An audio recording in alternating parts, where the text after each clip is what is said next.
when you're bored, you see reality on a deeper level. Let me explain this for a second.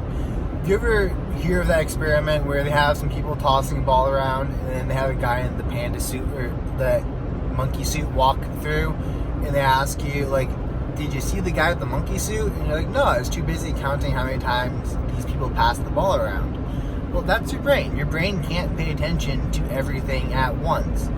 So it pays attention to, I don't know, the most interesting things. So when you have your phone out, when you have distractions available, you'll pay attention to those. When you don't have those available, you start paying attention more to your surroundings. You start noticing textures. You start noticing your thoughts, your breathing, tension stored within your body, and so much more. And this really, I can't tell you if it's a good thing or a bad thing. If it's better to notice all that stuff, or if it's better to be thinking whatever you're caught up in thinking. It really depends on the situation. All I'm saying is, at least knowing that there is more and there are deeper levels that you can experience and deeper things that you can pay attention to, it's really interesting. And I think people would benefit from having time where they allow themselves to be bored and notice those aspects of our reality, and also have time for thoughts and have the balance between the two. So I don't highly promote one or the other. You need time to allow yourself to get caught up in thoughts in order to see where those thoughts could go if you allowed them to take you away. But you also need time to, like, actually appreciate the world that you have. Like, notice the way light reflects off things, the textures of things, your breathing, tension in the body. Like, we don't really pay attention to this stuff, or at least most people don't. And it's really fascinating. It's like, I don't know, I would say, even though I have perfect vision, I would say it's probably similar to someone wearing sunglasses. I can't use vision, so let's just use sunglasses. It's like taking sunglasses off. Like, always having sunglasses on and then taking them off and being like, oh my god, the world's so bright. Look at all, it's so much more colorful. Look at this. It's basically what you're doing when you allow yourself to be bored and you start noticing the textures and the colors and the lights and everything and how they play together and the leaves. You are seeing reality, seeing the world on a deeper level because your mind is now paying attention to that and doesn't have other things to distract it. And in order to help you get to this level where you can be bored, or not even be bored, but be without distraction, I found it helpful for myself to view boredom as beneficial. And I don't know, like a little mantra, like, it's good to be bored. Like, boredom is relaxation. And instead of framing it as boredom, reframe it as, I'm giving my mind time to relax. Because that is what boredom is. When you're bored, your mind is relaxing. If you're constantly stressed out, constantly burnt out, constantly tired, are you allowing yourself to be bored? I personally, when I was stressed out, tired, I wanted to hide from those feelings of being stressed out, tired all the time. So I would nonstop consume media thinking I was being productive. I would listen to podcasts 24/7, or have music going, or have a Netflix film on my phone going. But I was constantly consuming media because I was trying to disassociate and hide from the unpleasantness of what my brain felt like, because my brain was hyper overstimulated, hyper exhausted, and I didn't want to feel that exhausted state. It's like when you're really sick. When I'm really sick, you know what I typically do? I typically like just binge watch shows because I don't want to feel how shitty I feel when I'm really, really sick. So I can put this stuff on to distract me. But the issue becomes when distracting yourself is what is causing you to be burned out. When you're constantly consuming media, that is, you're never allowing your brain to relax. Because you never allow your brain to relax, it is hyper-stimulated 24/7. this is made worse by the media that you consume. Netflix is less, well, it depends on what you watch on Netflix, but a decent show on Netflix is less stimulating than reality TV show.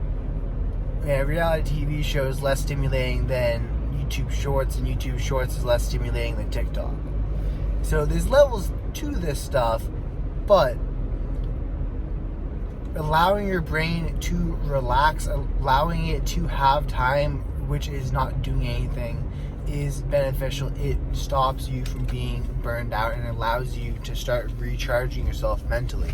It allows for space for creativity, and one of the traps that you fall into, which I talked about a second ago, is when you're burned out, at least for me personally, I wanted to distract myself, disassociate from those feelings of being burnt out, because my head felt fuzzy and ached. Like, I didn't like my head feeling like that. So I would watch stuff, which only further exasperated the issue. It's like,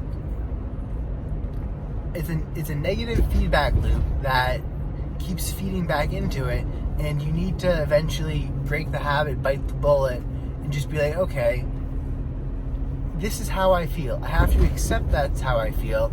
I have to allow myself to feel this way so that I can notice how to improve it. Because that's another thing. You don't often notice how you can make improvements, or notice, you don't, because you're watching content 24/7, because you're constantly consuming stuff, with the goal specifically of stopping that feedback loop and disassociating, so that, I don't think disassociating is the right word.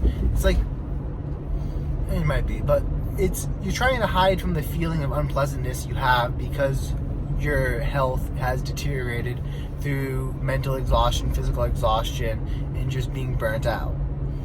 But because you're hiding from that, you're not getting feedback. Because you're not getting feedback, you don't know how you can improve the situation. Because you might go for a walk out in nature, but you wouldn't understand how that makes you feel more relaxed, because you're not checking in with yourself. You're not checking to see how I feel. Do I feel better than I felt this morning? Do I feel worse? You're not allowing yourself to get feedback. It reminds me of this, it might have been on the Modern Wisdom podcast, or I don't know, it's basically every book ever that talks about, like, what to do in your 20s. It might have been George Mack, but it basically just talks about how the one thing you want to make sure you have is an environment you can receive feedback in, which is crucial for improving yourself, improving anything. You need to receive feedback in order to improve. But you can't receive feedback if you're hiding from that feedback, because that feedback is causing you pain. So you need to, it's a couple of days of unpleasantness, not really even unpleasantness, but like, it's a couple days you have to deal with where you're going to feel a little off, and then you're going to start noticing yourself feeling better, and it is worth it. It is 100% worth it. It's like when you quit, I don't know, for me, when I quit smoking, the other 10 times I've quit nicotine, because for some reason I like go back to it, but I don't know, I'm currently not using it, and I'm happy about that. So, but when I quit the initial time, I was full of dread, because I thought, oh my god, I'm going to have withdrawal, and the dread of having withdrawal caused the withdrawal to be so much worse because of the placebo effect, or the nocebo effect, or whatever it's called.